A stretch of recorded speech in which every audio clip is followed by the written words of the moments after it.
مساء الخير.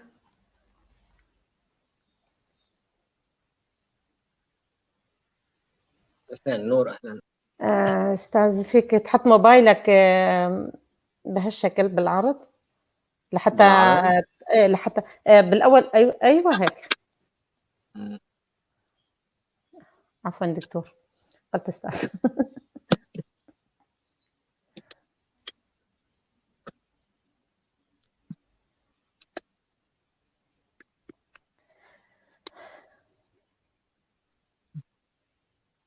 اهم. أستاذ سليمان عنده لقاء هلّا راح يفوت؟ هو وصل. مساء الخير. أهلين مساء أهلًا الخيرات. نور وعليكم السلام ورحمة الله. آسف تأخرت، والله كان عندي مقابلة يا دكتور. ما شاء الله، الله يزيد، الله يبارك ويكثر يزيد. الله يسلمك. يعني هالمرة كنت ضيف، يعني مش كنت مخرج. ما شاء الله. كيفكم؟ الحمد الحمد لله. لله. الله يبارك كيفك؟ فيكم. والله الحمد لله، إن شاء الله كانت المقابلة ناجحة. على قناة أرك أنا شفت الإعلان بس ما تابعت. التزمت بالحلقة هون، قلت يمكن ييجوا ضيوف يعني بكير لحتى أكون موجودة. الله يعطيكم العافية. هلا نحن هلا لايف، ليش هلا العمل نحن هلا الجماعي لايف. دائما؟ عفوا أستاذ سليمان، هلا نحن ليش لايف؟ ما بعرف. وين القسيس؟ نحن الآن لايف. هيك مبين. وين عبد الباقي؟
أسعد الله مساءكم وأوقاتكم بكل خير مشاهدي بايف تي في الأكارم، ومرحبا بكم أحبائي الأفاضل بهذه الحلقة الجديدة من برنامجكم حواراتنا، والتي سنناقش فيها آفاق زيارة بابا الفاتيكان فرانسيس الثاني لكردستان، والحفاوة التي استقبل بها رسميا وشعبيا من قبل كافة المكونات الدينية والقومية في إقليم كردستان العراق، حيث تأتي الزيارة في ظل انغلاق العالم كله، سواء جزئيا أو تاما بسبب تفشي جائحة كورونا عالميا. وهي رسالة ليست دينية فقط، وإنما سياسية تأكيدية أيضا بأنه آن للإرهاب أن يتوقف، والذي يعتبر العراق الحديث ما بعد المقبول صدام حسين أحد ممراته الرئيسة لزعزعة الاستقرار والسلم الإقليمي والعالمي عبر تبعية معظم القوى السياسية والميليشيات العسكرية الحاكمة في بغداد من قبل لحكم الملالي الإيرانية التي تشكل مع تركيا الأردوغانية قطبي الإجرام والإرهاب المنظم بالمنطقة والعالم، حيث أكد قداسته على ضرورة تغيير النهج السياسي بما يتلائم وآمال الشعب العراقي. كما ذكر قداسته أن العراق فقد غالبية مكونه المسيحي، بعكس إقليم كردستان العراق الذي زاد أضعافا، مما يعني انفتاح كردستان على كل أبنائه بالنمط الديمقراطي، وناهيك عن دوره الريادي في التحالف الدولي المحارب لكل أنواع الإرهاب ودحره. ذلك باختصار سنناقشه وكل أبعاد ونتائج زيارة البابا فرانسيس الثاني لكردستان مع ضيفينا العزيزين الدكتور محمد حبش، وهو شخصية وعالم ديني سوري معروف، والآن دكتور وأستاذ الفقه الإسلامي في جامعة أبو ظبي بدولة الإمارات العربية المتحدة، ويعتبر أحد رواد فكر التجديد الديني.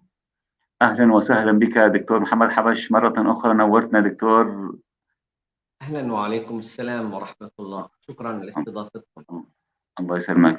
كما نرحب مشاهدينا الكرام بالقس نهاد حسن، وهو من مدينة عفرين الكردستانية المحتلة ولاجئ إلى لبنان، وراعي الكنيسة الكردية في بيروت، وحاصل على شهادة في الخدمة من كلية اللاهوت العربية المعمدانية.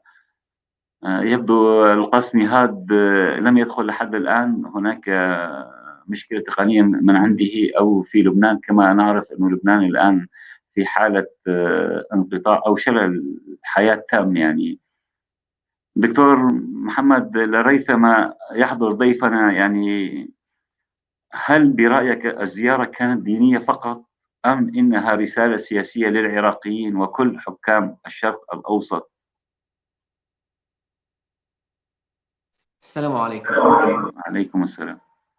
بالطبع زيارات البابا عادة إلى البلدان التي يأتيها تحمل مضامين روحية وإيمانية، وتحمل أيضا مضامين سياسية.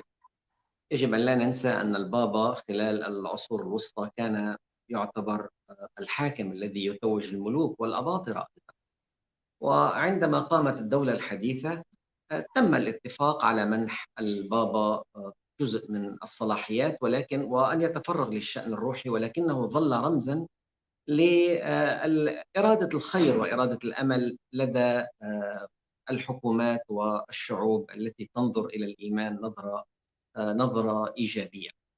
مجيء البابا إلى العراق كان منتظرا، وبالطبع هي الزيارة الأولى، لكنها كانت زيارة شجاعة، واستطاع الرجل أن يعني يوصل الرسالة المطلوبة تماما. العراق قوي بتنوعه، العراق قوي بغناه، العراق هذا البلد الذي ظل عاصمة الخلافة الإسلامية 524 سنة، وظل محورها أيضا أكثر من 1000 سنة. هذا البلد في الواقع هو متحف أديان. يعني عندما تطوف في العراق ستجد أديان ربما لا يتوفر في رقعة بهذا الحجم عدد من الأديان التي نراها في العراق. والأديان هنا في العراق ليست أديان وافدة، مش مهاجرين جاءوا نزلوا هنا، هم أبناء هذه الأرض، سواء منهم طبعا المسلمون بشقيهم السنة والشيعة، كذلك المسيحية بكل طوائفها، كذلك اليهودية، كذلك الصابئة، الكاكائية، الشباك، الزردشتية، الصابئة، الإيزيدية، كلها ديانات موجودة في أرض العراق، وهي من سدى العراق، من تراب العراق، وليست ثقافات وافدة. لذلك فمجيئه إلى العراق هو مجيء مهم جدا وله صلة بتاريخ هذا البلد العريق. يجب أن نتذكر أن إبراهيم هو أبو الأنبياء جميعا، وهو ابن العراق، وكان طبعا كان برنامج البابا زيارة مدينة أور التي للأسف لا تحظى بالاهتمام الكافي، مع أنها رمز للديانات الإبراهيمية الأربعة، يعني الإسلام والمسيحية واليهودية والصابئة، هي ديانات إبراهيمية بامتياز، وكانت زيارته لتحقيق هذا المعنى. زيارته إلى كردستان، إلى الإقليم كردستان في العراق، كانت في الحقيقة زيارة مهمة جدا وموحية بشكل كبير. وقد كتبت في هذه الزيارة مقالا أن البابا يأتي إلى أرض صلاح الدين، الأرض التي ولد فيها صلاح الدين في نينوى وكركوك وصلاح الدين، هذه المحافظات التي هي على تخوم كردستان الآن. هذه الأرض التي عاش فيها صلاح الدين لها رمزية كبيرة جدا في العلاقات بين الشرق والغرب. ومع أن صلاح الدين كان طرفا في الحرب الصليبية، ولكنه في الواقع كان يحظى باحترام أتباعه وأعدائه على السواء، لأنه رجل يدافع عن أرضه، يدافع ضد احتلال، ضد غزو قادم من أقصى أوروبا الغربية. لذلك نظر إليه باحترام، حتى أعداؤه كانوا يرونه وينظرون إليه باحترام. وصلاح الدين رمز في التاريخ، وعندما زار البابا دمشق كنا يعني قدمنا عريضة وطالبناه أيضا بزيارة قبر صلاح الدين الذي كان لا يبعد عن المسجد الأموي الذي زاره البابا يوحنا بولس الثاني، ربما 200 متر. وكنا نتمنى بالفعل أن تتحقق تلك الزيارة وتنهي جراح الحروب الصليبية خلال التاريخ. بالطبع هذه المرة تأتي أوروبا ولكن بروح أخرى، لم تأتي أوروبا بجيوشها وسلاحها ومدافعها الذي جاءت به إبان الحروب الصليبية. الآن تأتي على صورة رسول يبشر بالمحبة ويعترف بأخطاء الماضي ويطالب بالنظر إلى المستقبل ويبحث عن المشترك الإنساني. أنا أعتبر أن الزيارة كانت مهمة جدا، وبالطبع الظروف التي أحاطت بها في كردستان كانت أيضا مهمة جدا وواعية جدا، والبابا اختار كردستان ليقيم القداس فيها تذكيرا بالوجود المسيحي في المنطقة، والذي وجد قدرا كبيرا من الأمان في هذا الإقليم الكريم.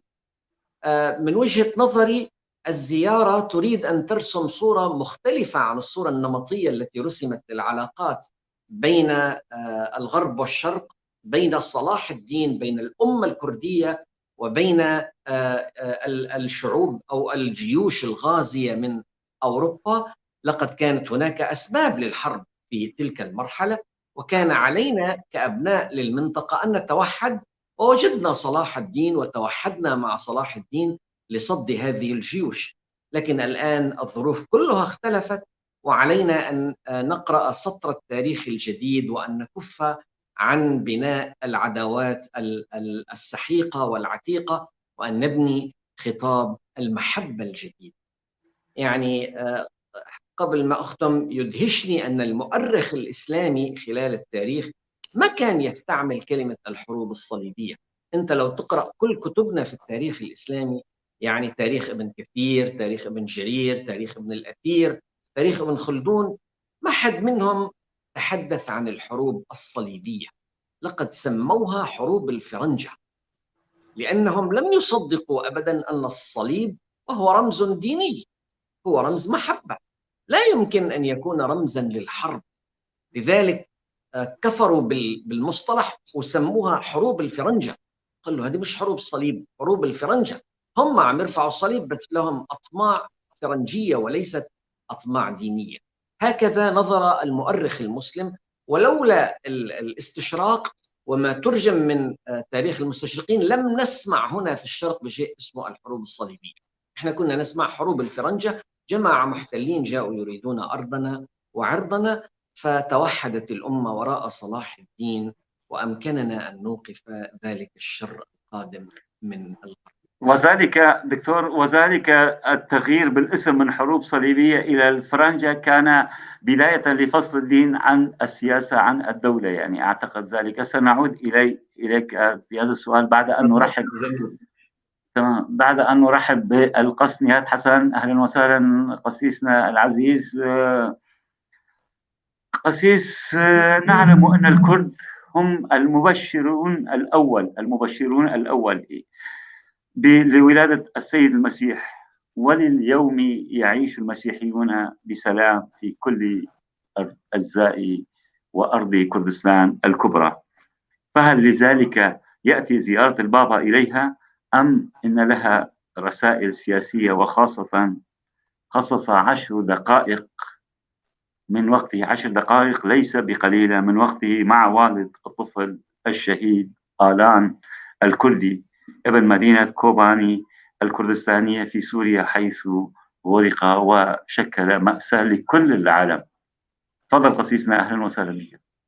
مساء الخير لضيفك.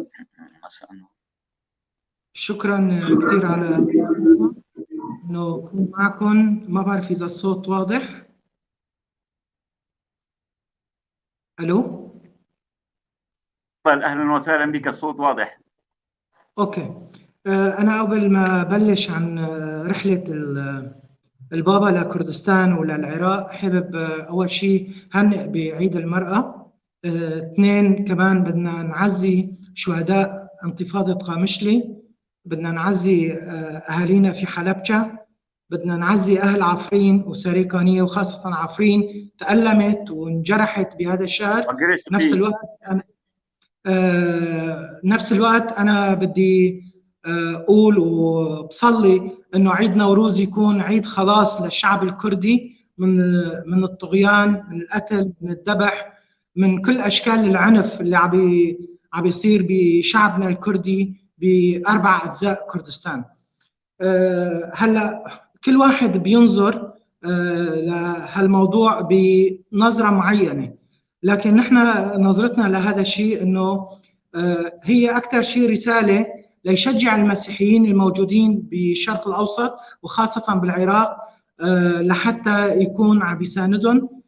كمان نحن بننظر انه هي رسالة إنسانية ما فيها بعد روحي، إنما فيها لحتى يطفي الشعلة اللي مشتعلة بالشرق الأوسط، شعلة الطائفية والمذهبية والعنف. أنا هيك بنظر لها وأنا هيك بشوفها. كرمال هيك وهو قال أنا للعنف وللإرهاب يعني يتوقف، ودعا حكام العراق إلى اتباع سياسة جديدة. صحيح. كرمال هيك أنا كنت عم بتابع الرحلة، وكنت عم بشوفها أنه هي فينا نسميها رحلة إنسانية، رحلة لحتى يكون عم يلملم جراح العراق، لأنه ما حدا بيزور العراق. كمان كان عم بيوجه، أنا شفتها رسالة وأنا اليوم نزلتها وبعثتها لعدة جروبات. نحن من حوالي 6-7 سنين كنا نصلي ونقول نشوف صليب يسوع المسيح بنص كردستان، وأنا شخصيا هاي كانت صلاتي، أنه يشوفوا عظمة عمل يسوع على الصليب، عظمة المسيح على الصليب، أنه طرف خير وطرف الخطية وطرف الإله القدوس. وأنا شفت الصليب بقلب ملعب فرانسوا الحريري، تعزيت قلت يا رب صلواتنا استجيبت، أنه مثل ما المسيح كان عم بيوفق بين السماء والأرض، كمان بين الإنسان والإله. نشكر الله على هالزيارة الإنسانية، إلى بعد إنساني، إلى بعد علاقاتي لحتى السني والشيعي والصابئي يعني بعد سياسي. نعم، بس ما فيها بعد روحي. أنا ما شفت رسائل روحية. هاي من وجهة نظري. كيف؟ ليش؟ لأنه هو وصية المسيح هي أنه نذهب ونكرز بالإنجيل للخليقة كلها. هو كرز بأفكار ولكن ما كرز بالإنجيل للخليقة كلها. هي رسالة المسيح: هكذا أحب الله العالم حتى بذل ابنه الوحيد لكي لا يهلك كل من يؤمن به. فما شفنا الدعوة هي أنه تكون دعوة روحية، إنما كانت دعوة على يعني أنه يصير في علاقات بين أو حوار بين الأطياف العراقية أكثر شيء.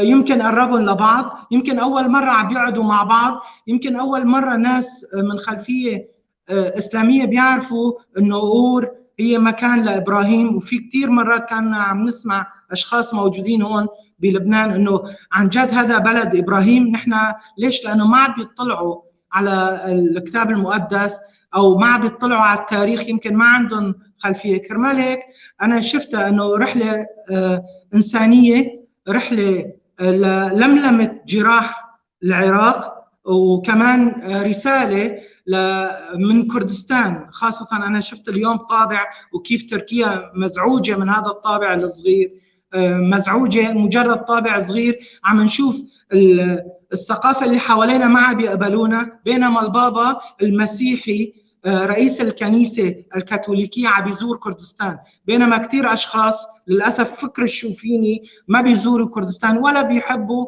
يتعاملوا مع الشعب الكردي. قسيس نهاد، استقباله لوالد آلان الطفل الشهيد يعني صحيح. ألا يوحي بأن رسالته أن دعمه لكل الكرد في كل أجزاء كردستان وليس في إقليم كردستان العراق؟ صحيح. أنا كنت كمان حبيت أنه إذا يكمل الرسالة كمان يزور لالش معبد اليزيدية، وكمان يكون عم يستقبل أو يشوف البنات اليزيديات اللي اغتصبوا. كمان رسالة إنسانية مليانة فيها حس إنساني لما كان عم يسمع والد الطفل. وشفنا الصورة الرائعة أنه كردستان هي بتجمع كل أطياف الشعب العراقي وكل الثقافات. تماما. وأنت قلت أنه لم تكن روحية، بالعكس مجرد ما نادى بالسلام وبتغيير النهج، ونحن نعرف رسالة المسيح هو السلام. اسم المسيحية يعني مجرد ما نذكر المسيح يعني نذكر السلام. نعود إلى الدكتور محمد حبش. دكتور، يعني هو جمع صلاة مشتركة ما بين المسلم والمندائي والإيزيدي، يعني ما دلالات هذه الصلاة تحديدا؟ شو توحي؟ شو هي الرسالة؟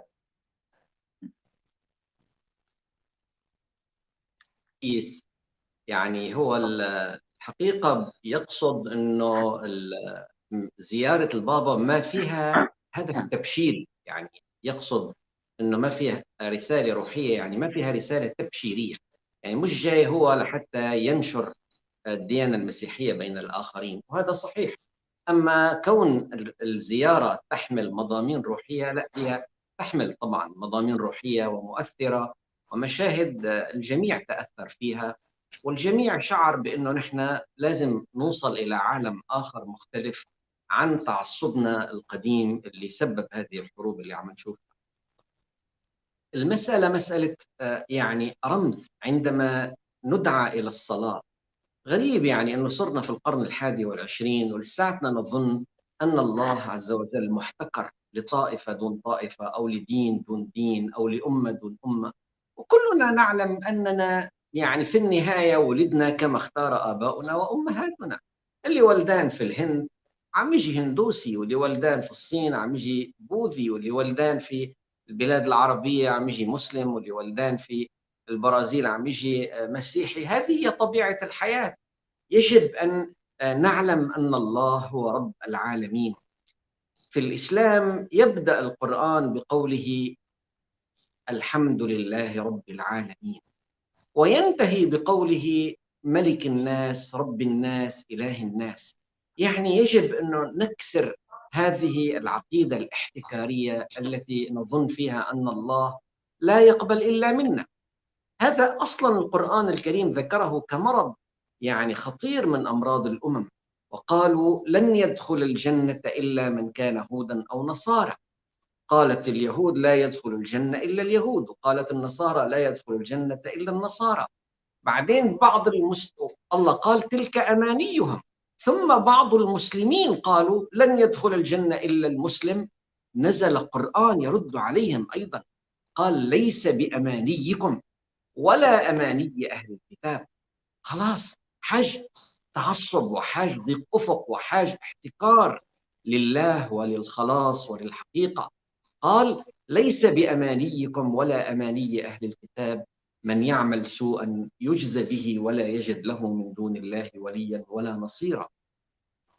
أنا أعتقد هذه الدعوة وحضور ناس في هذا القداس أو في هذا المجلس الروحي، حضور ناس من أديان متعددة من مذاهب متعددة، هو بحد ذاته رسالة واعية وكافية حتى ندرك أنه اللي يعني أخذونا تاريخيا إلى الحروب الدينية والكراهية الدينية والكراهية الطائفية هم أشخاص ظلموا الأديان وأساءوا إلى الله عز وجل. أنا كنت يعني أشعر بأن لو كنت في الإقليم خلال هذه الزيارة لشعرت أن الهدف والأمنية التي أتحدث عنها دوما أنا رأيتها في هذه الروح المجتمعة في إقليم كردستان. رأيت أنه نحن بنستطيع أن ننادي مش بس بأخوة الأديان، بمساواة الأديان. حان الوقت أن نقول إن الأديان كلها متساوية وكلها تدعو إلى حقيقة واحدة، ويجب أن ننادي بدين بين الأديان وليس دين فوق الأديان، نبي بين الأنبياء وليس نبي فوق الأنبياء، أمة بين الأمم وليس أمة فوق الأمم. الله واحد لكن أسماءه كثيرة، الحقيقة واحدة ولكن الطرق إليها كثيرة، الإشراق واحد ولكن الأديان كثيرة، الحب واحد ولكن القلوب كثيرة. هذا يجب أن نتعلمه، الكثرة في الواحد والواحد في الكثرة، وأن نشعر تماما بأننا أصبحنا في عالم جديد. لم يعد ممكنا أن ينظر أبناء دين إلى دينهم بأنه هو دين الخلاص وأن الآخرين في جهنم يعذبون خالدين فيها أبدا ما دامت السماوات والأرض حتى يدخلوا في اعتقاد.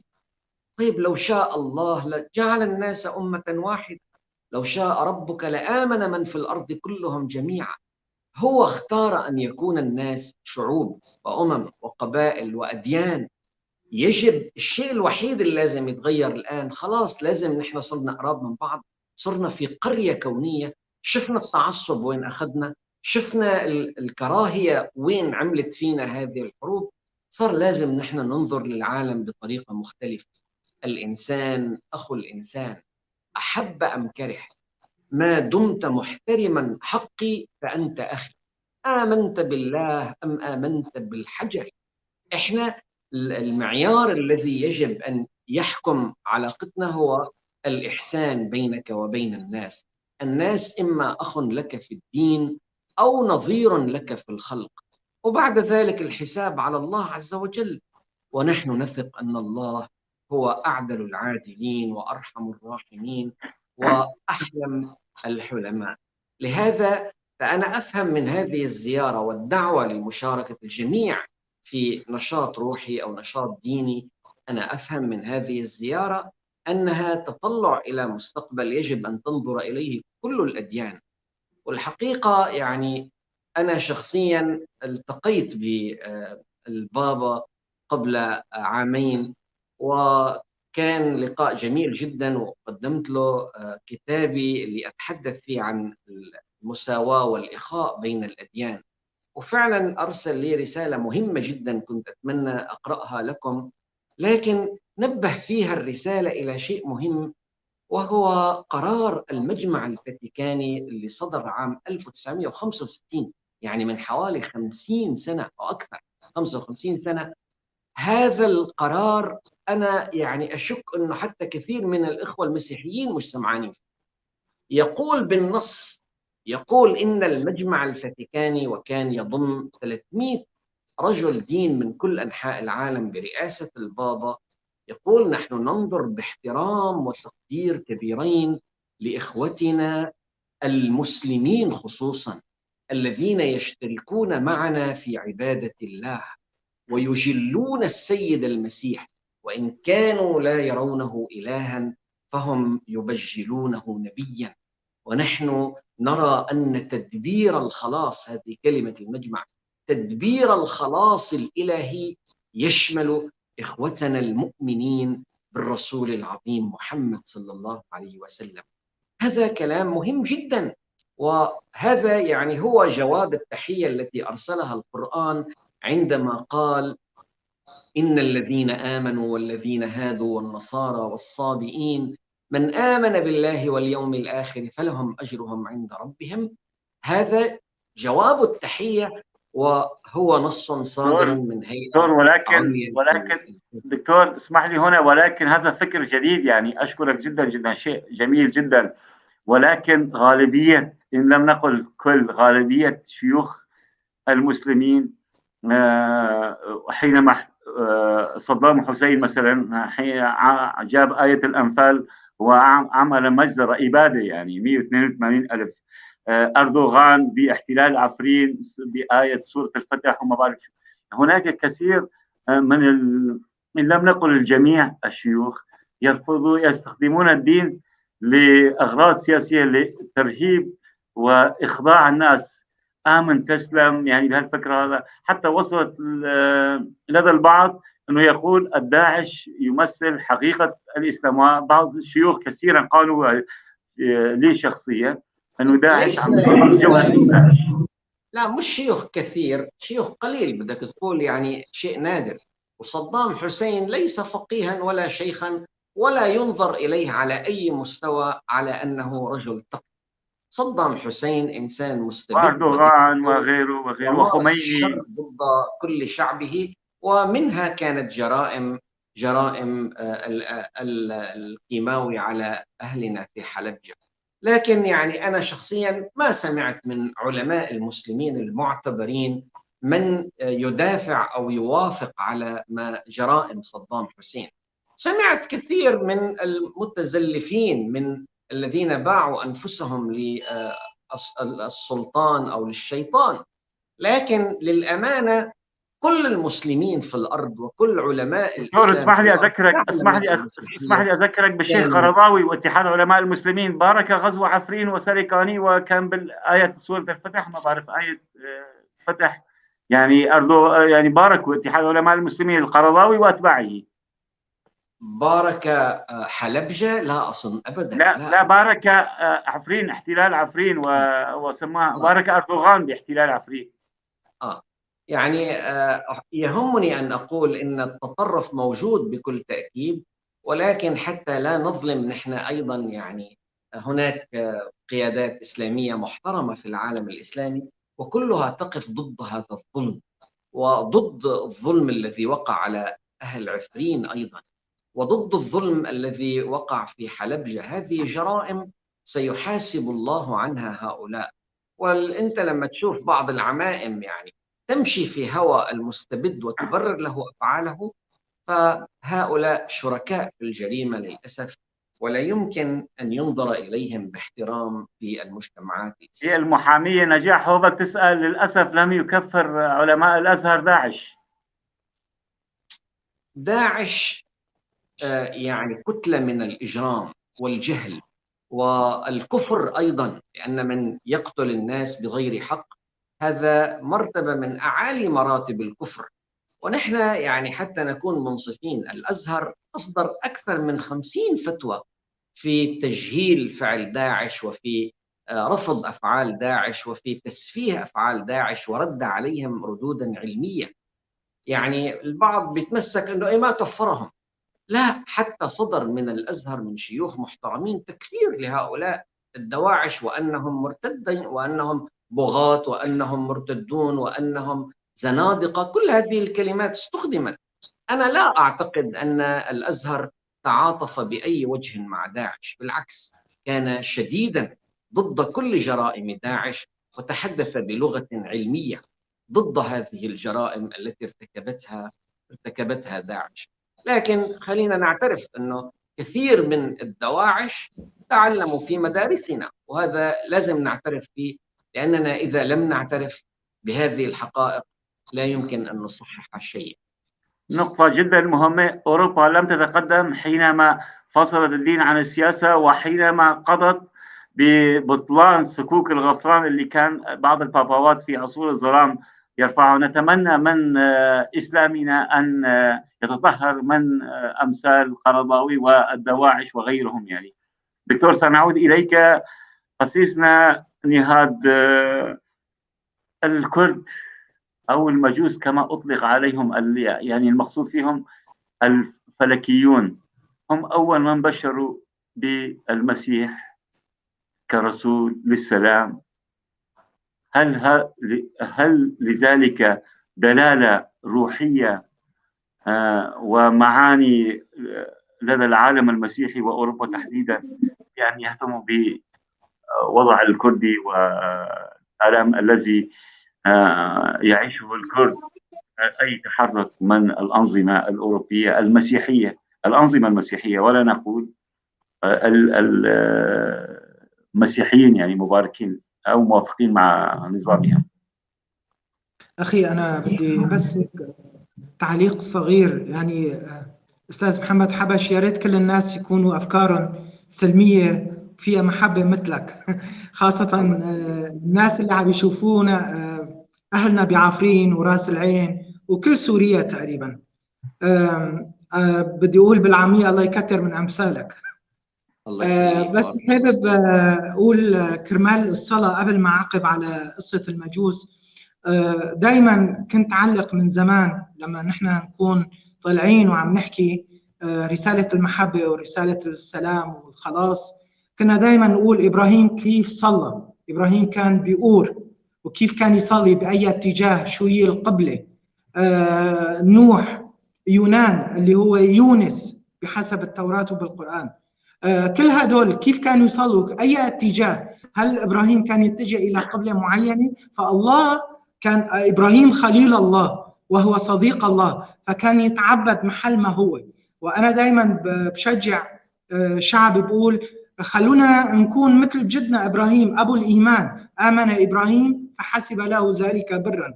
فهي الصلاة بيني وبين الله، لا أنا أروح على الكنيسة ولا أنا أروح على الجامع أو أروح على الهيكل لحتى الله يقبلني. الله بيقبل كل شخص. قال لداود يا ابني أعطني قلبك، والله بيطلع على القلب، على أعماقنا، أعماق الإنسان. أهم شيء العابدون الحقيقيون الذين يعبدون الله بالروح والحق. هي العلاقة مع الله. ومنيح أنه كانت صلاة مشتركة لحتى يعرفوا أنه الله في كل مكان، ومثل ما إبراهيم كان عنده علاقة مع الله، أنه هدول رجال الدين اللي أو الطوائف يكون عندهم علاقة حقيقية مع الإله الحقيقي. هاي بالنسبة للصلاة المشتركة اللي أنا شفتها. النقطة قصة المجوس والأكراد، يمكن والكرد نحن ككرد للأسف انخرطنا وتأثرنا بالثقافات اللي حوالينا. كرمال هيك الغرب حكم علينا. ما بدي أقول الكنيسة، الغرب بشكل عام، لكن نحن كمبشرين أو مسيحيين كرد عم نحاول نقول إنه نحن موجودين بالكتاب المقدس، نحن موجودين من آلاف السنين، من أيام إبراهيم لليوم، من فلك نوح لليوم. فلما نحن نشرح ونفسر لهم أكيد نظرتهم بتتغير. هي بدها مراحل، وخاصة مذكور حينما تحدثوا باللغات وكانوا منهم كردوخ وكردية بأعمال الرسل الاثنين. نعم أخي العزيز، نحن محتاجين يعني الصراحة نحن كمسيحيين جدد جايين عم نعاني من عدة أمور لنوصل رسالة. يمكن أشخاص ما بيعرفوا اللغة الإنجليزية لحتى يكونوا عم بيعبروا بطريقة صحيحة، ويحكوا عن تاريخ الأكراد بالكتاب المقدس. نحن محتاجين إعلام يوصل رسالتنا ونفرجي الغرب إنه نحن شعب بيحب كل الشعوب، نحن نقبل كل الشعوب، نحن رسالتنا السلام. ومثل ما المسيح اجوا المجوس سجدوا للمسيح وقدموا له كنوز، نحن كمان بنقدم للمسيح الكنوز اللي هي قلوبنا وصلوات. في سؤال بينسأل، يعني هل المجوس كانوا كردا؟ يعني هون ليش سموه بالمجوس يعني؟ ايه هلا هن يعني بيقولوا ملوك، ما بيقولوا بس الأكراد، بمعنى اجوا من الشرق. لما اجوا من الشرق كانت قوافل. انا مره بحث لاهوتي لاحد الاساتذه كان كاتب انه هن ملوك اجوا. لما الملوك بيجوا بيكون معهم حاشيه، بيكون معهم خدام، بيكون معهم مرافقين، وهدول الملوك لما اجوا لا يقل عن 1000 شخص. فهن عدة ملوك أو مندوبين ملوك أو سفراء للملوك لما اجوا وجابوا كنوز. ما بيقولوا هن 3، يمكن منشوفهم بالميلاد بيحطوا 3 أشخاص، لكن هن أكثر من 3. هن ليش؟ لأنه الكتاب المقدس بإنجيل متى بيقول إنه ضجت المدينة، وبإنجيل لوقا ضجت المدينة لما اجوا. لما بيجي وفد 1000 واحد على بيتك أكيد راح كل الناس تعرف إنه في ضيوف عندك. ولما اجوا على اورشليم بينجو ضجت المدينه، وسال الملك مين هدول؟ انتم شو جايين تعملوا؟ قال جايين نحن نسجد للملك المولود. فنحن موجودين بالكتاب المقدس. اذا بنقرا نتعمق اكثر نبحث اكثر، اكيد نحن موجودين بالتوراه وبالانجيل وبالزبور. وخاصة ميديين، في سورة أشعياء مذكور عن الميديين، وهم طبعا بأشعياء 19 مكتوبة كمان. بأشعياء 19 كمان مكتوبة الحضارة الميدية وكيف. نعم، بعدة أماكن مذكورة. تماما. لريثما تقرأ لنا بعض الآيات عن ذكر. نعود إلى الدكتور بأشعياء 19 الآية 25: فليبارك الرب القدير قائلا مبارك شعبي مصر، صنع يداي أشور ميراثي إسرائيل. فهي لما بتحكي كانت وقتها نبوة عن مملكة أشور وبابل والمناطق كلها تقريبا. أشكرك جدا جدا دكتور. يعني فعلا أنا لو ليالي أتحاور معك جدا ولن أمل، إنما سأزداد ثقافة. يا ريت كم شيخ ثاني بالوسط الإسلامي نجد مثل محمد حبش. يعني أنت رائد من رواد التجديد. كلامك هذا أو مواقفك، ولا نقول موقفك هذا، ألا يشكل لك معاناة مع غالبية شيوخنا المناقضين لك؟ والله أولا يعني خلينا نذكر الأشياء بأسمائها. الحقيقة اللي سبقنا في هذا الموقف هو المجاهد الأستاذ الشيخ معشوق الخزنوي عليه رحمة الله. هذا الرجل الذي كان يوقد الشموع في الكنائس وكان يوقد الإيمان في القلوب. معشوق الخزنوي كان رائد كبير في إخاء الأديان، ودفع يعني ثمن مواقفه، حياته الطاهرة الكريمة النبيلة. والآن نحن نعاني كثيرا بسبب هذا التوجه، بسبب ما نعتقده الحق وما نعتقده الإسلام، لكن كمان نعاني بسبب غياب معشوق. يعني معشوق كان يشكل لنا حجر توازن كبير. الرجل منتشر وله جمهور يحبه ويثق به، ويعني هناك مخلصون كانوا يدعمون توجهات الشيخ معشوق رحمه الله. للأسف الأيام تغيرت، والرجل يعني إنما يعجل بخياركم. يمكن الرجل الوحيد اللي كان يستطيع أن يصنع فرقا في هذه المحنة التي نحن فيها يمكن كان هو معشوق رحمه الله. لكن على كل حال الرسالة مستمرة، وإحنا يعني نبدو للناس أنه نحن نغرد خارج السرب. يبدو للناس أنه بس هيك 2 3 بيحكوا بهذا النفس، لكن هذه ليست هي الحقيقة. الآن أنجزت كتابي الجديد إخاء الأديان، وفي كتابي هذا رصدت خلال التاريخ الإسلامي من هم العلماء الذين سبقونا لهذه الصراحة والوضوح في إخاء الأديان والمساواة بين الأديان، التوقف عن تكفير الأديان، والتوقف عن التبشير بين الأديان. خلاص يا جماعة، انتهى عصر التبشير. الآن صرنا كل رجل دين يعتني بطائفته، يعتني بأهله. ليش يعني أنا ما بيضبط معي إنه أعتني بأبناء ديني إلا أن أشير إلى أن الأديان الأخرى زائفة ومحرفة ومشوهة ومكذوبة؟ ليه؟ كل أدياننا فيها أسئلة لا جواب عليها، كل أدياننا. ما في شيء يعني اللي يظن إنه في يعني سياق واحد يقين لا شك فيه بيكون غلطان. ما في دين إلا وفيه أسئلة لا جواب عليه. طيب هذا الحال للجميع. خلينا نحن يحترم بعضنا بعضا، ونتوقف عن تكفير الأديان. يعني حقيقة أنا رصدت في التاريخ الإسلامي من هم الذين سبقونا إلى هذا الكلام. رأيت جماهير كبيرة جدا من العلماء، لكن مش العلماء اللي بيسمعوا فيهم الناس. يعني مثلا الناس بتعرف العلماء يعني ابن تيمية، يعني ابن الجوزي، يعني ابن حزم. العلماء يعني ابن حنبل، على العين والرأس. هؤلاء اسمهم الشرعي الفقهاء أو اسمهم الرواة. أما العلماء في التاريخ الإسلامي، تعال اقرأ ماذا كتب ابن سينا، هذا مش عالم؟ ابن رشد، هذا مش عالم؟ الفارابي، الكندي، البيروني، الإمام الطوفي، ابن طفيل، ابن زهر، كل هؤلاء كتبوا في إخاء الأديان وكرامة الإنسان. منروح إلى التيار مثلا الصوفي من أهل العرفان بالله، مولانا الشيخ محي الدين ابن عربي، الإمام جلال الدين الرومي، ابن سبعين، عبد الكريم الجيلي. وجدت جيش من العلماء سبقنا إلى هذا الخير ونحن على خطاهم. لكن للأسف نحن يعني لازم نفرق بين رجل الدين وبين العالم. العالم هو الرجل الذي يستطيع أن يفهم مقاصد الحقائق، مقاصد النصوص. أما رجل الدين هو الذي يرتل النص الديني في العظة الأسبوعية للناس. هذا أمر يعني يقدر عليه كل إنسان.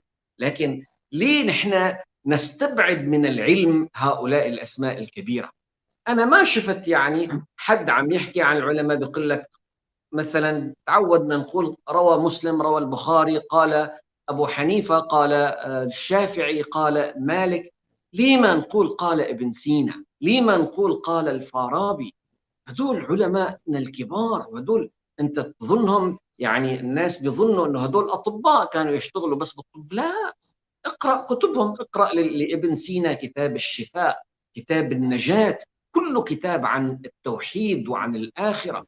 أكبر معلم توحيد في تاريخ الإسلام الإمام ابن سينا. دكتور هنا في سؤال.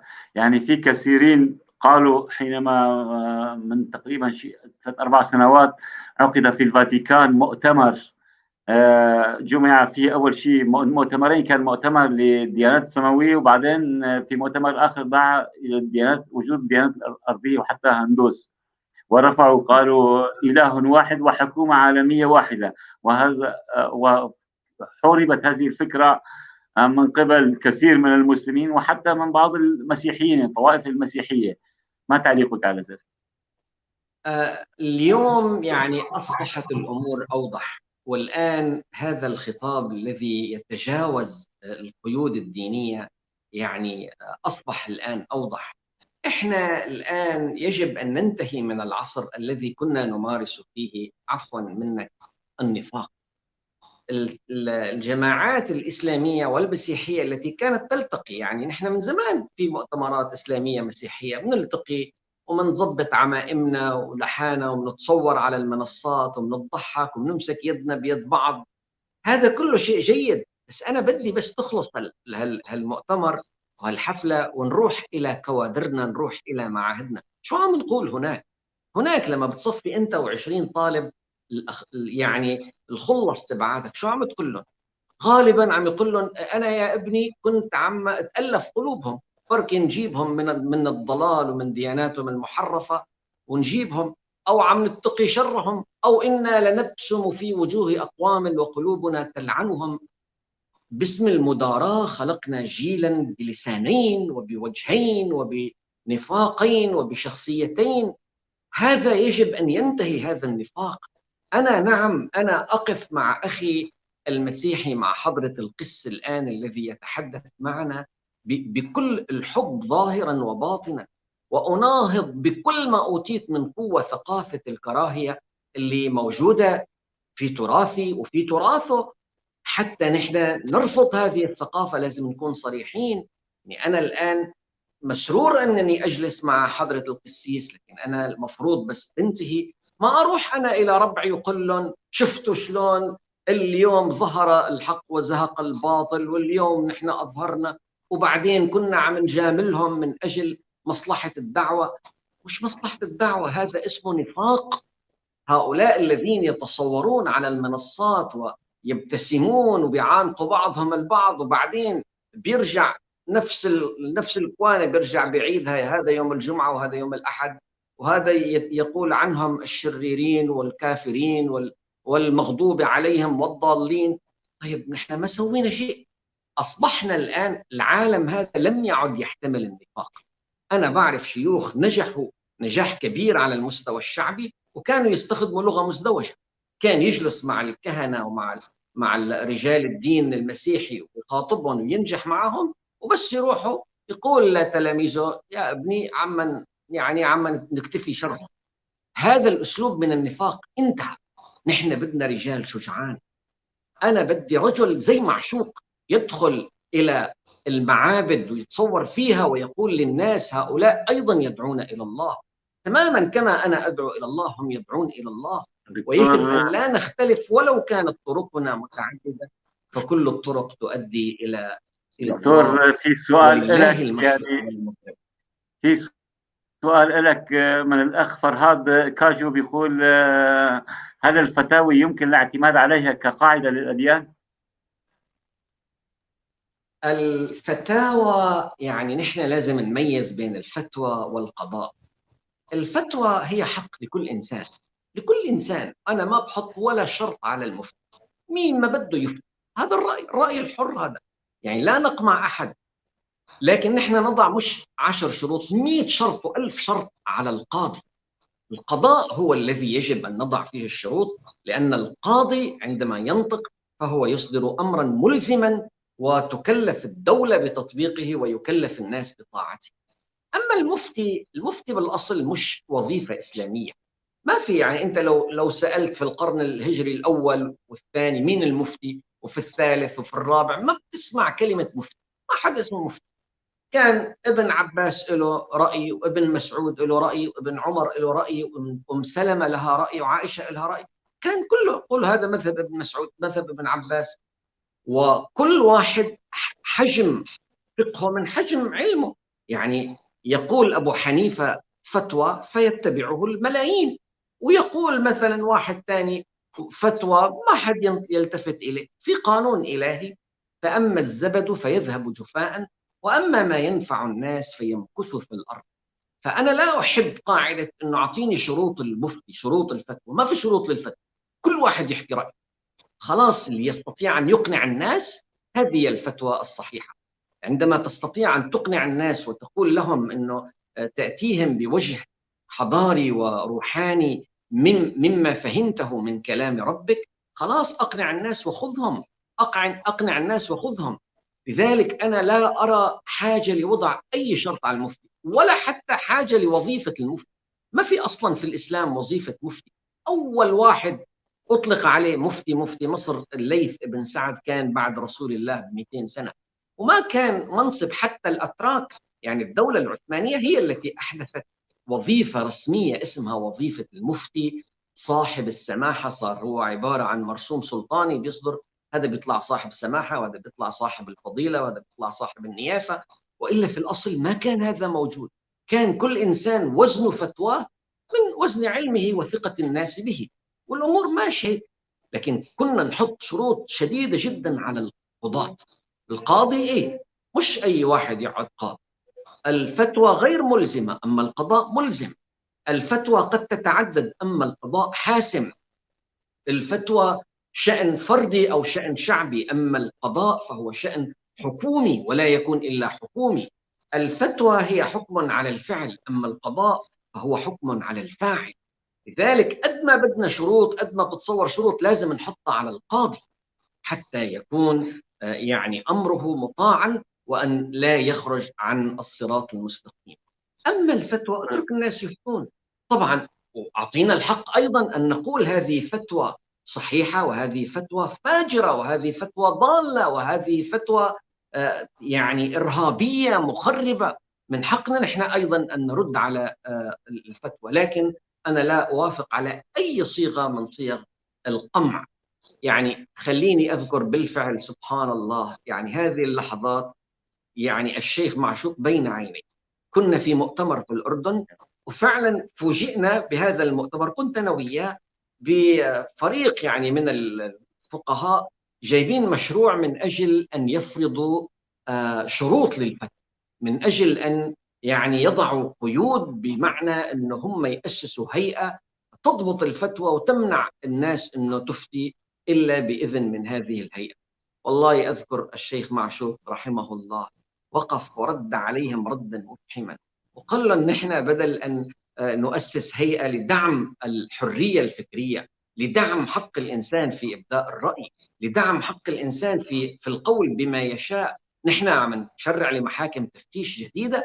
تريدون أن تقمعوا الناس؟ اتركوا الناس يقولون ما يشاءون، وعندما يخطئون ردوا عليهم، قالوا كلام ردوا عليهم بالكلام، وعندما يعني يسيئون فينبري الشرفاء والأخيار يردوا عليهم. يقول الأخ جوزيف موسى إيليا، نتمنى من الكنترول أن يعيد السؤال.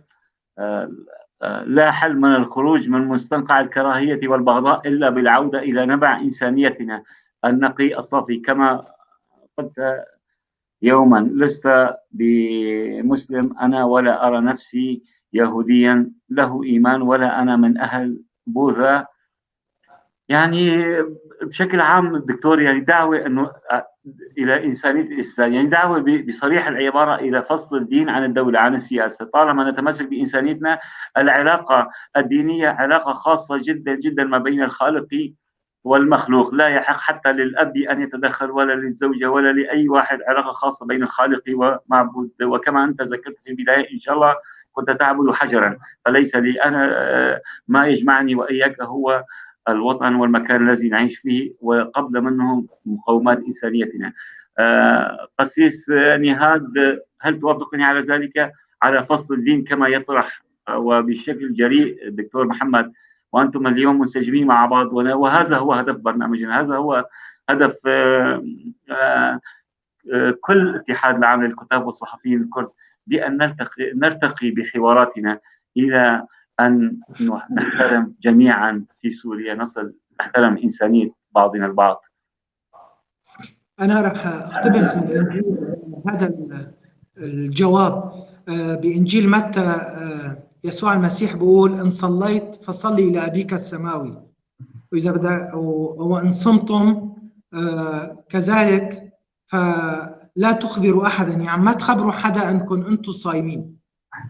وإذا بدك تصلي صلي إلى أبيك، ادخل إلى غرفتك واغلق الباب خلفك وصلي إلى أبيك الذي يرى في الخفاء وأباك الذي يرى في الخفاء هو يكافئك.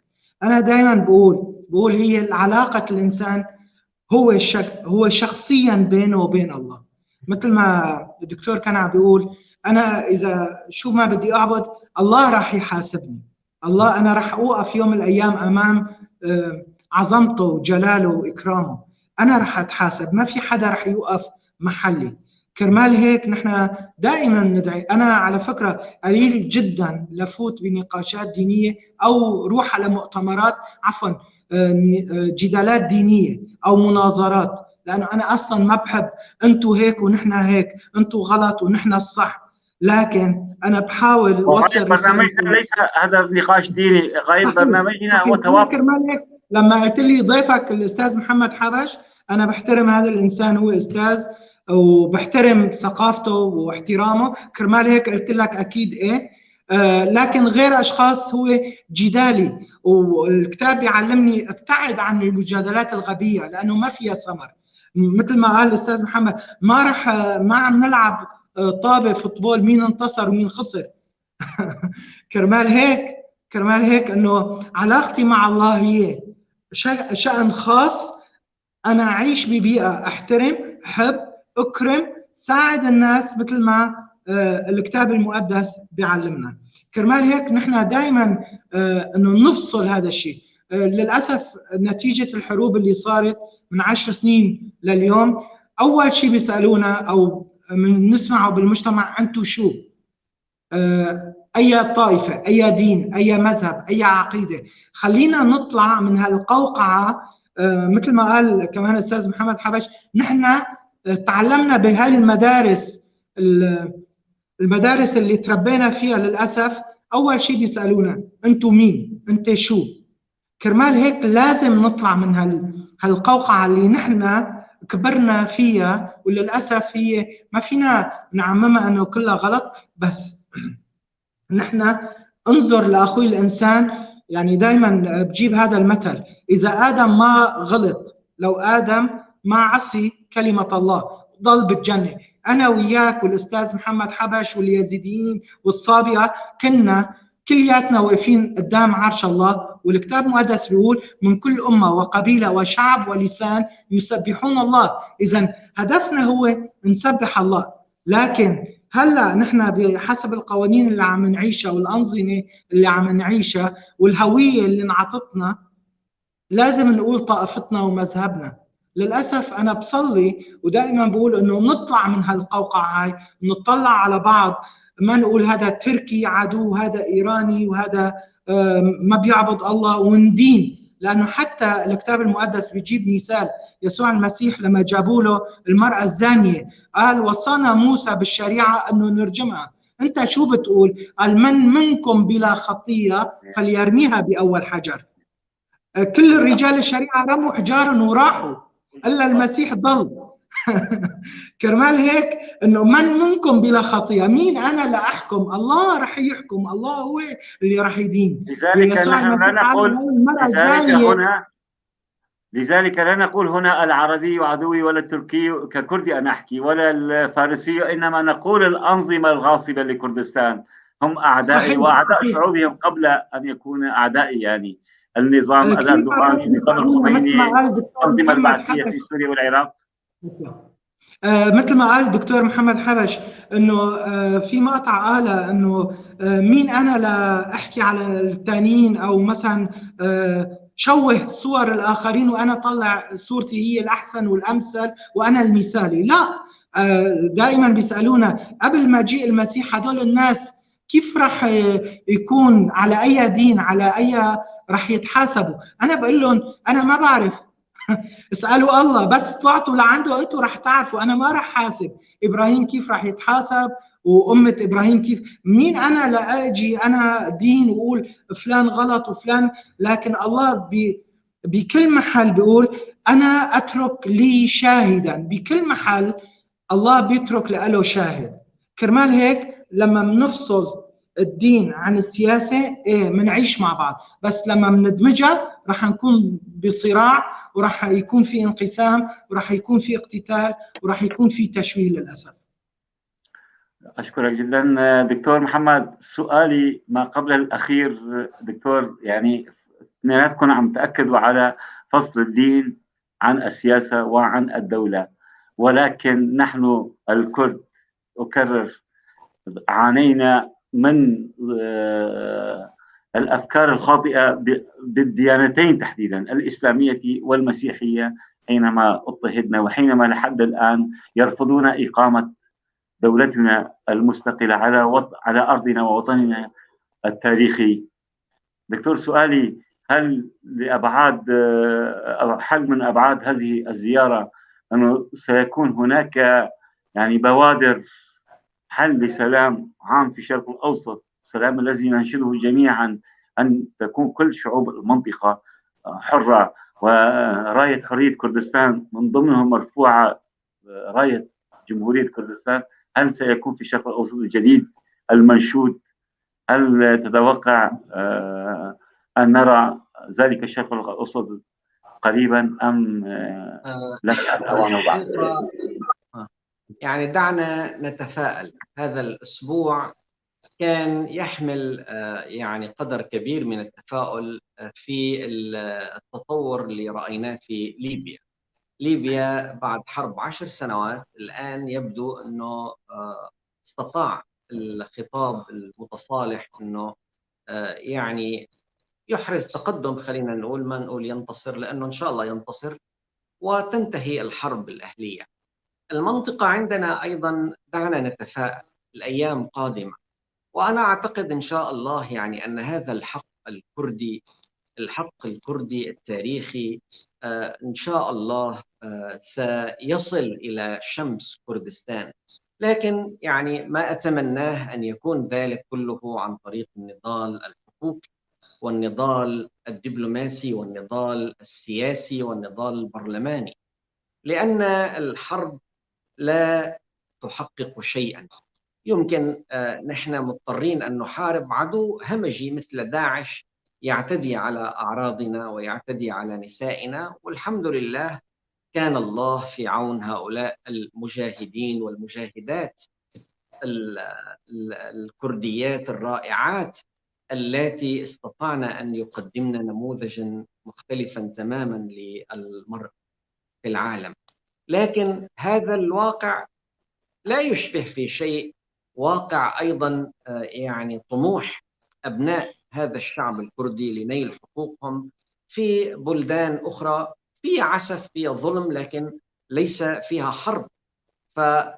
يعني أتمنى أن لا نكون نحن من يفرح بالحرب، لكن يجب أن يستمر النضال الحقوقي والنضال السياسي حتى تصل الناس إلى حقوق. طبعا بدون أي تردد كردستان حقيقة، وهي جزء من تاريخ حقيقي في المنطقة، ولها رجال عماليق خلال التاريخ استطاعوا أن ينغرسوا في الأرض كشجر السنديان، وهي أولى أن تكون يعني وطن حقيقي، أولى من كثير من البلدان الصغيرة التي ولدت عن طريق الصدفة ولا تزال تحميها الآن القوانين الدولية.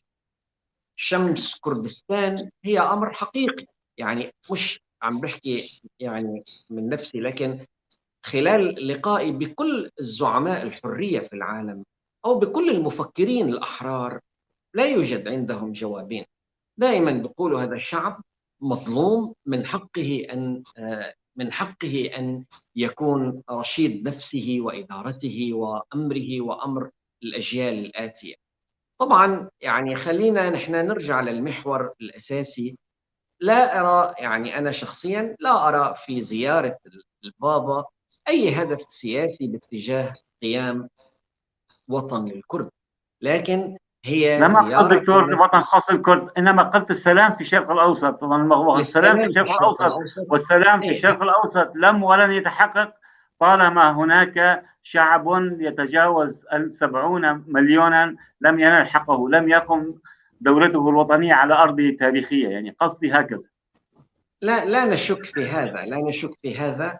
ويعني كلنا يتوجه إلى أن يعني ينتهي الظلم الذي وقع على هذا الشعب، وخاصة في العقود الأخيرة في الحكم الغاشم للنظام العراقي السابق، وأيضا في الجرائم التي ارتكبتها داعش، وكانت يعني جرائم مخزية ومشينة على مستوى التاريخ الإنساني كله.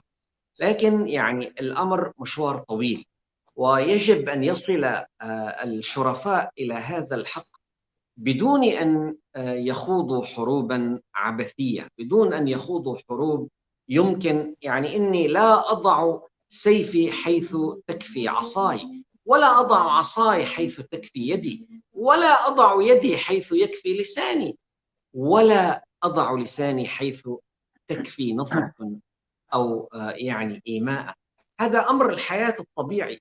لذلك يعني كل هذه الأماني الكبيرة أنا أعتقد أن أفضل ما يمكن أن نقدمه لهذا الشعب الموزع في الأرض الآن هو أن نقيم حياة عادلة وناجحة في الأرض التي نحكمها، في هذا الجزء العزيز من سوريا الذي تقوم فيه إرادة حقيقية عربية وكردية، ما يعني ليست هي إرادة شوفينية. دكتور بس معلومة صغيرة، نحن نعرف أن جو بايدن كاثوليكي ينتمي لكنيسة البابا، وهو له سياسة جديدة في الشرق الأوسط، في سوريا، في كل هذا، فأليس هناك علاقة جدلية ما بين هذه الزيارة وهذه السياسة الجديدة الأمريكية؟ والله يعني اسأل حضرة القسيس عن مذهبه لبايدن. نحن نتمنى، نحن ما كثير يعني يعنينا مذهبه الديني بقدر ما يعنينا فعلا انصياعه للحق وخضوعه للحق. يعني نحن كان عندنا تجربة، مثلا كان رئيس أمريكي لا يتحدث إلا بالمصالح، حتى يعني مع أنه وقف مع قضية الشعب الكردي موقفا جيدا، ولكن بكل يعني وقاحة أدلى بتصريحات لا تليق بأي دبلوماسي في العالم. الآن الأمور تختلف، والرجل يعني أكثر أخلاقية وأكثر إيمانا بحقوق الإنسان. دعنا ننتظر ونعمل ما يجب، على الأقل نحن في صعيدنا أن نكون فعلا دعاة سلام، وبعيدا عن أصحاب القرار نحن كمستمعين كمشاهدين الآن لهذه القناة يجب أن نصنع المحبة في محيطنا، يجب أن لا نسمح لخطاب الكراهية أن يتسلل بيننا. اليوم ما في الكرة الأرضية شعب بيور، يعني بمعنى أنه غير مختلط بالآخرين. يمكن ما بتلاقي غير مثلا بشيء مثل سان مارينو، بتلاقي مثل شيء مثل مونتي كارلو، أما هذه الدول الكبيرة الحقيقية، الدول اللي سكانها تزيد عن 10 و20 و30 مليون، ما في شعب بيور، ما في حد بيقول إنه أنا هذا نسبي من هون لآدم. وكلياتنا الناس من جهة التمثيل أكفاء، أبوهم آدم والأم حواء، وقدر كل امرئ ما كان يحسنه، والجاهلون لأهل العلم أعداء. أقصد في ذلك أنه نحن بدنا نعيش في هذه الأرض مع محيطنا. هؤلاء الذين يرمقون أنه بس ننتصر بدنا نطالع هدول وبدنا نسحق هدول، هؤلاء هم استمرار للظلم التاريخي الذي لم ينتهي أبدا. نحن بدنا نصل إلى لحظة عندما عندما نصل إلى النجاح الذي حققه نيلسون مانديلا عندما خرج من السجن وهو زعيم لكل السود في جنوب أفريقيا، نادى للرجل الذي كان يسجنه، لديكليرك اللي كان يحكم خلال سجن نيلسون مانديلا ورفض أنه يطالعه عشرات السنين، ناداله يكون الرجل الثاني في الدولة، وجاب البيض والسود واستطاع أن ينهي العنصرية بهذا الأسلوب. لو أنه يعني دعا إلى الانتقام يمكن كانت تغرق في الدم قرون جديدة. لم يدعو إلى أي انتقام، دعا إلى الحب، دعا إلى الرحمة، دعا أن نفهم بعضنا البعض، إلى عدالة انتقالية، أن أبرر للآخر ليش ارتكب معي هذه الأخطاء، دعنا نفهم وجهة نظره، دعنا نقدم له بعض العذر، دعنا نقبل منه الاعتذار، وبعد ذلك تستمر الحياة. أنا الآن أراهن على قدرة يعني الشعب في هذه المناطق التي نال فيها قسط من حريته، قدرة هذا الشعب على تقديم نموذج رائع، نموذج يحترمه العالم، وهذا النموذج بعتقد هو الذي سيحصد لنا تعاطف العالم كله. نأمل ذلك. قسيسنا، سؤالي ما قبل الأخير أيضا، هناك بعض المحللين السياسيين ربط هذه الزيارة للعراق، كون العراق الممر الأول لتمرير الإرهاب الإيراني إلى المنطقة، فجاء الزيارة وخاصة هناك حزم من جو بايدن الإدارة الأمريكية الجديدة بأن تضع حدا لإرهاب النظام الإيراني وتوابعه. يعني هناك من المحللين ربط بأنه يجب أن ينتهي الحرب في الشرق الأوسط وشعوبها تعيش بسلام. ونكرر الشرق الأوسط وأي منطقة في العالم لم ولن تنعم بسلام طالما هناك مضطهدون، هناك شعب يحلل دمه بالإرهاب والقتل. طالما في منطقتنا هناك الشعب الكردي، لا الشعب الوحيد في العالم المتجاوز 70 مليون بلا وطن. ألا ترى هذه الزيارة يعني لتقريب إنشاء أو يعني استعجال الشرق الأوسط الجديد، أنه البدء بخطوات عملية تنفيذية في رسم خارطة الشرق الأوسط الجديد وتطبيقه.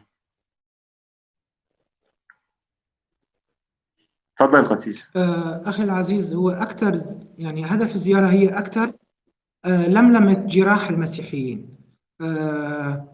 أكثر شيء لمسناه ومن خلال التصريحات، من خلال الرسائل، وكمان هو الحوار العراقي والحوار إنه يبنوا مجتمعات صحيحة مبنية على أسس فيها سلام ومحبة، يكون في توافق. بس نحن ما يعني أنا ما بعرف خفايا أو تحت الطاولة شو انحكى، لكن مش مبينة هيك. لكن الشيء الأساسي هو لملمة جراح المسيحيين اللي موجودين، أو سبب التهجير القسري للمسيحيين والشعوب الموجودة واليزيديين والأقليات اللي موجودة بسبب الحروب.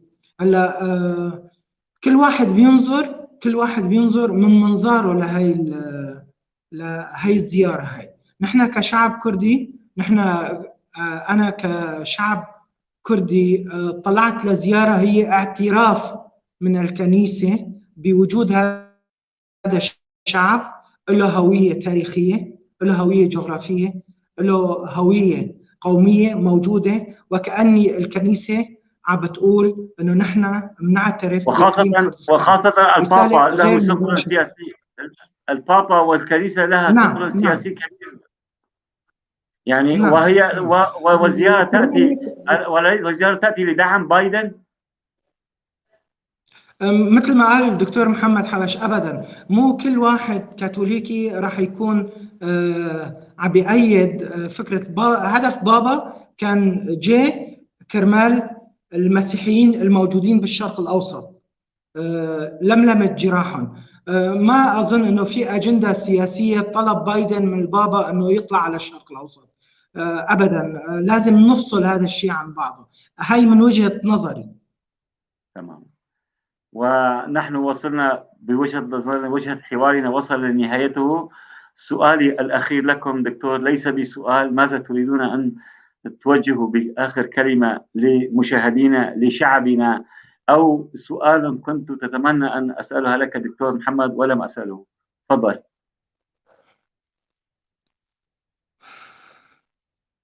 الصوت دكتور محمد، صوت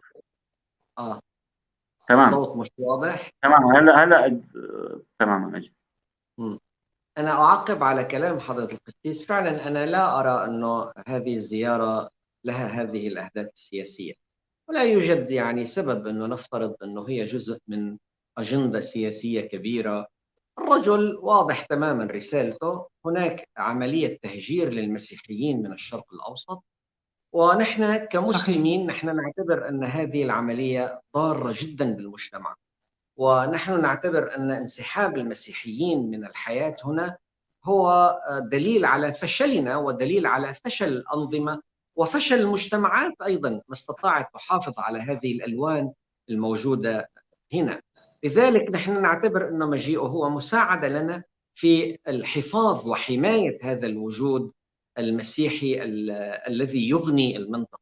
كل التاريخ موجودة الكنائس في الشام وفي العراق وفي فلسطين وفي الأردن، ولم تهرب هذه الكنائس خلال التاريخ كله. لماذا خلال 20 سنة هذه الأخيرة يعني انخفض عدد المسيحيين إلى بنسبة أكثر من 75% منهم خرجوا من البلاد. نحن وازدادوا في كردستان بس دكتور، وازدادوا في كردستان فقط، يعني حكاها بابا قال انخفض في العراق أضعافا وازداد في كردستان. يعني الحقيقة هذا يسجل نجاح حقيقي ل يعني قدرة الشعب الكردي على حماية التنوع، على حماية التنوع الديني، ويجب أن ينسحب هذا على الجميع. يعني مش كمان بعضهم بظن يعني إنه نحن حتى نحافظ على الوجود المسيحي أو الإيزيدي لازم نهاجم الإسلام ولازم نتهم السنة ولازم نتهم الشيعة. لا، أنت إما أن تكون خطاب محبة أو خطاب كراهة. خطاب المحبة بده يشمل الكل حتى تكون ناجح وتحقق هذا الهدف. الآن أنا أفهم مجيء البابا إلى المنطقة هو يعني هدف نبيل. بالنسبة لي أنا كمسلم، أنا أعتقد أن غياب العنصر المسيحي هو تهشم في قدراتنا المجتمعية، تهشم في قدراتنا الحضارية، تهشم في قدراتنا الإنسانية. لذلك نحتاج كل الوسائل أن نحافظ على الوجود المسيحي واليزيدي والشباك والزردشتي والككائي وكل أشكال الوجود للطوائف الأخرى والصابئي والمندائي والحراني. كل أشكال الوجود الأخرى للأديان هي تغني الشعب وتعلمنا عدم التعصب وتنشر التسامح. غياب هذا اللون وتسويد المجتمع بلون واحد هو عمل ضار جدا وشرير.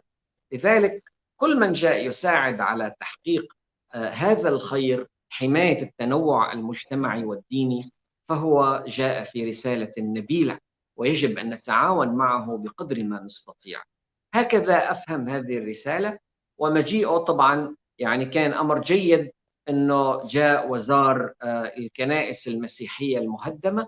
وأنا أيضا دعوت أن يأتي الملوك من العرب والمسلمين لزيارة أيضا المساجد المهدمة في الموصل، ولزيارة أيضا القرى المدمرة والمهدمة التي اعتدى عليها داعش في مناطق الإيزيديين في لالش وفي شنغال وفي سنجار. هذه أيضا هي مسؤولية الأمة. وعندما يهرب الطيف اليزيدي من المنطقة كلنا خاسرون، كلنا خاسرون. لذلك يعني وجعلناكم شعوبا وقبائل لتعارفوا ومن آياته خلق السماوات والأرض واختلاف ألسنتكم وألوانكم. وأيضا يعني المعنى يتصل واختلاف أديانكم واختلاف مذاهبكم. هذا كله آية من آيات. ونحن جدا نشكرك يا دكتور. الكلمة الأخيرة لك قسيسنا، يعني هل كنت تتوقع أن نسألك سؤالا ولم نسأله، أو آخر كلمة لك لمشاهدينا ولأبناء شعبنا؟ آخر كلمة لشعبي، رح كون عم بصلي، ونحن ككنيسة دائما نصلي إنه كما في السماء كذلك على الأرض. لما يسوع المسيح قال عندما تصلون صلوا هكذا، كما في السماء كذلك على الأرض. نحن عم نصلي كما في السماء، رح نكون من كل أمة وشعب وقبيلة ولسان عم نهتف ونكرم الآب السماوي الجالس على العرش. بسفر الرؤيا بيقول من كل أمة وقبيلة وشعب ولسان يهتفون للحمل ولإلهنا المجد والكرامة والسجود والإكرام لك. نحن عم نصلي إنه من كل أمة وقبيلة وشعب ولسان. أنا رح أكون لسان، رح نكون عم نحكي بلغتنا بالسماء، ورح نكون ما رح نكون عايشين بقمع أو مسح للجغرافيا أو الهوية. فبصلي خلاص للشعب الكردي، بصلي لملمة جراح الشعوب اللي تألمت بالشرق الأوسط، بصلي شفاء نفسي والشفاء للعائلات اللي تأذت، للبنات اليزيديات اللي اغتصبوا، للناس اللي تهجروا، من كل الأقليات اللي عايشين بكردستان. كما بقول وبطلب انه المقابلات الجايه نكون عم نحكي معك من عفرين ومن سريكونيه ومن تل ابيض ومن المنطقه هاي، ونشوف اهل عفرين عم يرجعوا، اهالينا اللي تهجروا بسبب الارهاب والقتل عم يرجعوا، نشوف سلام حقيقي بالشرق الاوسط بحسب كلمه الله. صانعي السلام ابناء الله يدعون، صانعي السلام ابناء الله يدعون. بصلي لشعبي وشعوب الشرق الاوسط انه عن جد نكون صانعي سلام لحتى ندعى ابناء لله. ونحن في الاستوديو نصلي معك ومع الدكتور محمد حبش بأن نجتمع في وطننا الحر القادم، في شرق أوسطنا الحر الكريم. كل شكر لكم دكتور. أتمنى أن تبقوا معي بعد أن نودع المشاهدين، اثنيناتكم تبقوا بالاستوديو. وصلنا لنهاية حلقة برنامجنا مشاهدي الكرام. لا بد أن نشكر باسمكم جميعا أحبائي الكرام الدكتور محمد حبش، القس نهاد حسن. كل الشكر لمن كان وراء الستار، لجماعة الكنترول، الأستاذ عبد الباقي الحسيني، الكاتبة والزميلة العزيزة يسرى زبير، لهم منا كل التحيات. ودمتم وانتظرونا في الحلقة الجديدة يوم الخميس القادم، وإلى ذلك الوقت دمتم في رعاية الله. الله معكم.